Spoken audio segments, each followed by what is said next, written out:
తెలంగాణ సంస్కృతి సాంప్రదాయాలను మర్చిపోకుండా చిన్నప్పటి నుంచే వాటి ప్రాముఖ్యత పిల్లలకు అర్థం కావాలని బోనాల జాతర నిర్వహించినట్లు సరస్వతి గ్లోబల్ పాఠశాల ప్రధానోపాధ్యాయులు ధర్మారెడ్డి వెంకటరెడ్డి తెలిపారు. సిద్దిపేట జిల్లా దుబ్బాక సరస్వతి గ్లోబల్ పాఠశాలలో బోనాల ఉత్సవం నిర్వహించారు. అమ్మాయిలు బోనం ఎత్తుకుంటే అబ్బాయిలు పోతరాజు వేషధారణలో పుర వీధుల గుండా నృత్యాలు చేస్తూ స్థానిక పోచమ్మకు బోనాలు సమర్పించారు. ఈ సందర్భంగా ప్రధానోపాధ్యాయులు మాట్లాడారు. మన తెలంగాణ పండుగల సాంప్రదాయాలను సజీవంగా ఉంచడానికి ఇలాంటి కార్యక్రమాలు దోహదపడతాయన్నారు. ప్రతి పండుగ సాంప్రదాయాన్ని తమ విద్యార్థులకు ప్రయోగాత్మకంగా వివరించడం జరుగుతుందని పేర్కొన్నారు.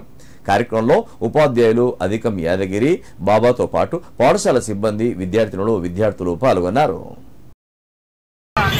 మండల పరిధిలోని అన్ని గ్రామాల యొక్క తల్లిదండ్రులకు మరియు పుర ప్రముఖులకు అందరికీ కూడా ఆషాఢ మాసం బోనాల ఉత్సవాల యొక్క శుభాకాంక్షలు తెలుపుతూ ఈరోజు మా పాఠశాల సరస్వతి గ్లోబల్ స్కూల్ ఆధ్వర్యంలో పెద్ద ఎత్తున పోషమ్మ వద్దకు పెద్ద ఎత్తున బోనాలతో ఊరేగింపుగా ఆర్పాటం చేస్తూ పురవీధుల గుండా విద్యార్థుల యొక్క నృత్యాలతో కేరింతలతో బాగా అందరినీ కలుపుకుంటూ పోతున్నాం. ఇది ప్రతి ఆనవాయితీగా జరుగుతుంది కనుక